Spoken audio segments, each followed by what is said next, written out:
Hi guys, it's Phoebe from Who's Phoebe and welcome back to another Doctor Who video. And if you hadn't already guessed by the title, I am doing the reviews on the first two new episodes of Doctor Who that we have got. The Space Babies and of course the Devil's Claws. Now you know full well how I do this. I do it positives and negatives and then obviously rate the episodes out of 10 and then rate them overall. I made a 3D TARDIS biscuit for the event, and that was really well. But it's starting to break apart now, so I'm having to be really careful with it.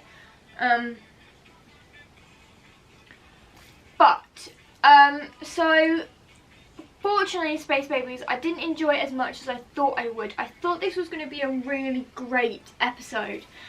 And you have to remember, this follows on from the Doctor Who Christmas special, which can I just say was way better.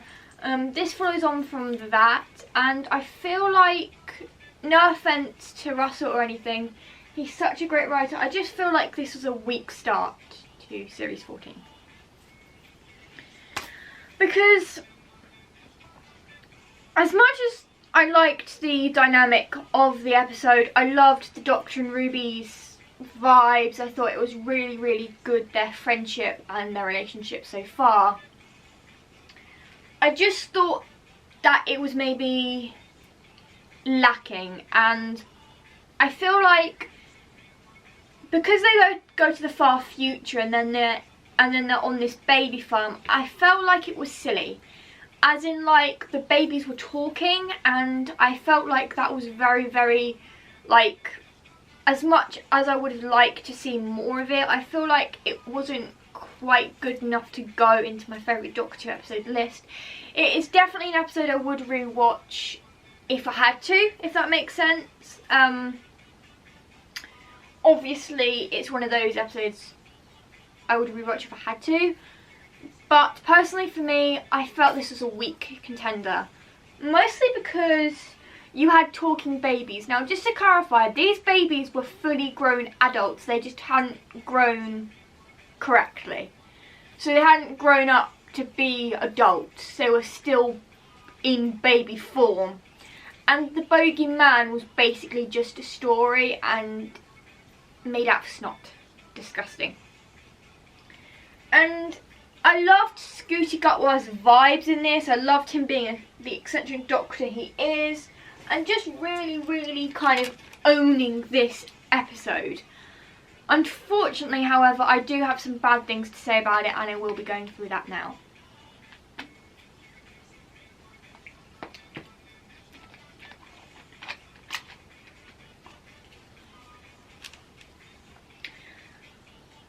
I felt like this episode was a bit weak on the how did this baby farm come about front, and I feel like that's why this episode didn't do it any favours, because it was just weak. I mean, it wasn't the best, and I don't often say that about Doctor Who starter episodes because a lot of them are quite good. This one, however, was weak. Maybe the weakest in Series 14, who knows. But this one definitely was that for me. I didn't really enjoy it because it was entertaining enough for me to keep looking at it. It wasn't as interesting as I liked. And I think it was just weird. I mean, I liked the concept, a baby farm in the far future, knowing that the human race just keeps going, but at this point growing babies. And I loved that this was Ruby's first adventure because, you know, it's very vibey like that, but it was disappointing, and for that reason it's going to be scoring quite low. But I liked the concept. The Doctor literally stopped the bogeyman, literally, that all it took. It was such a simple solution. And what was intriguing though is he had glimpses of Ruby, her mother, pointing to him. Now this series is going to focus very heavily on Ruby Sunday, and questions are going to be answered around her mysterious birth at some point later on. But I just felt like this was very rushed, and it was alright for Ruby to be in this episode, but still. So out of 10, I'd mark this 7 out of 10. It wasn't a very good, enjoyable episode. Now, episode 2, The Devil's Cord. Now, I've got nothing bad to say about this. I loved it. I love anything that evolves around the 1960s, and this was the 11th of February 1963, where the Beatles obviously were recording their first album. What you also have to remember is that the Doctor at this point is still in his first incarnation, and he's living in Shoreditch, 21 Totters Lane. Wow, I'm such a nerd for knowing that. But I love this because he and Ruby go and see the Beatles in the 1960s, and they've got such a good vibe. But also, can I just point out how good Maestro was pianoing the Doctor Who intro? You get that sort of piano thing to it, and then it's like, the titles, boom, boom, and booyah! Yes, I thoroughly enjoyed that part. I also loved in this episode how Maestro, or Jinx Monsoon as he is called, steals music. Now, without music, the human race would just fight and fight and fight and fight. It would be carnage. And I think this episode was so important to the meaning of music and what it can mean to a lot of people. The meaning that without music, we have no real way of expressing ourselves when we have a breakup or anything like that. And I think what this episode did well was that it kind of established the importance of music, but also given it a Doctor Who-y kind of vibe. Now, obviously, the Doctor can't cross paths with themselves, as he mentioned when they were on the rooftop of Abbey Road Studios. The Doctor said they could go and visit, but timelines and all of that would, you know, be complicated.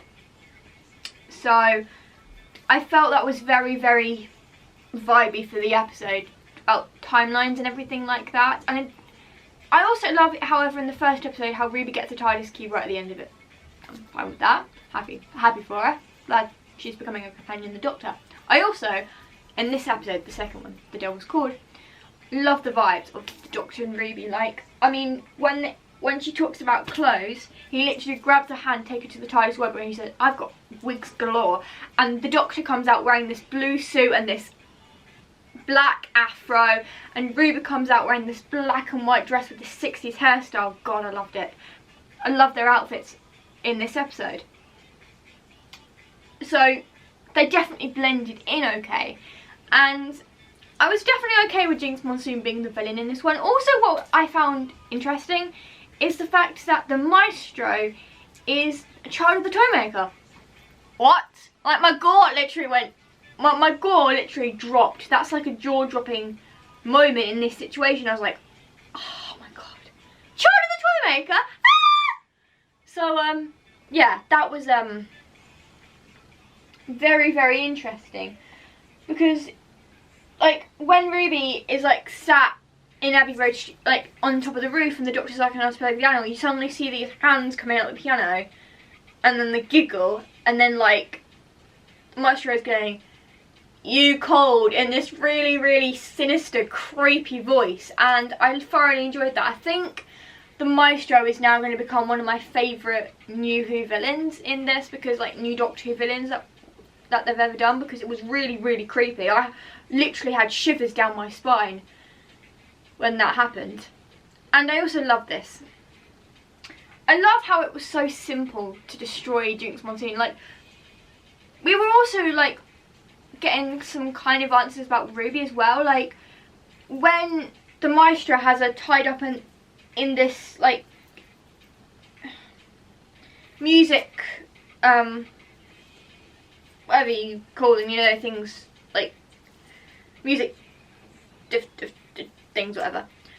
You could hear a Christmas song come out of her, and then, like, Maestro's like, he couldn't be there, the ancient one, and like, wait, what? Like, you know, this is adding more mystery to Ruby and who she is. Hopefully we get answers at some point. But this is, like, incredible that this is happening.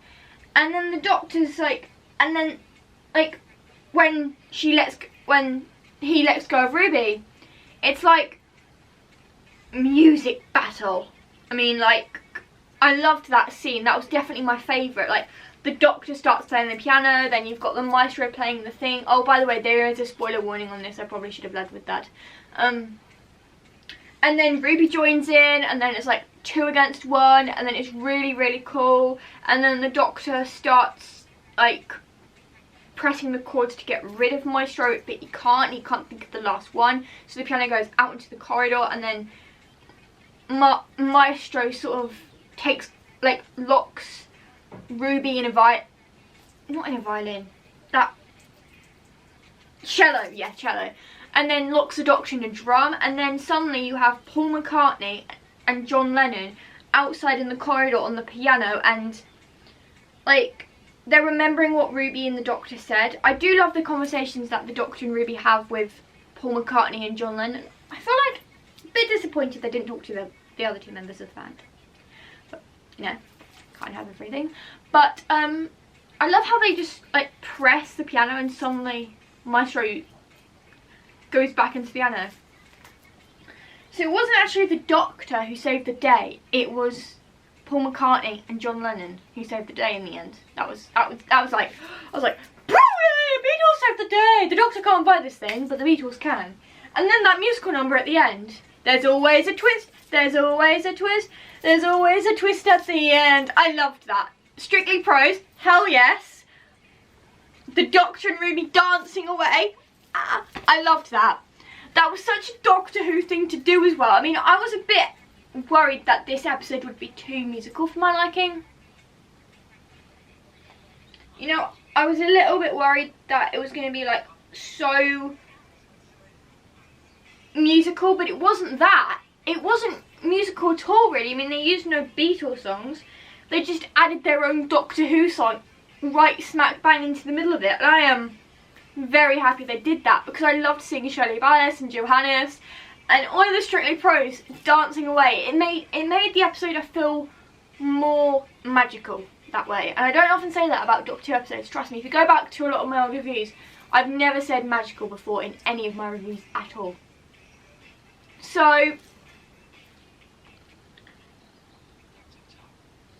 I feel like it was very, very, very apt for Doctor Who to do something like this, especially because Scooty Gutward can sing, and so can Millie Gibson. And also, I'm slightly jealous that Scooty Gutward and Millie Gibson got to dance with Shirley Ballas and Johannes. Like, you know, I'm really very jealous about that, but I'm kind of glad they had lots of fun with the Strictly Pros doing that dance number. That must have taken a while. But I love this episode, and out of 10 I would give it 10 out of 10. It was that good.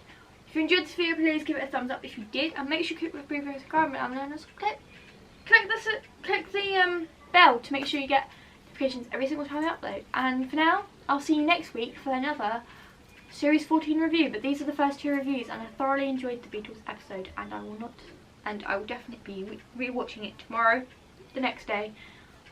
I'm basically just going to keep rewatching it. It was such a good episode. So much fun as well. Bye guys. Allons-y.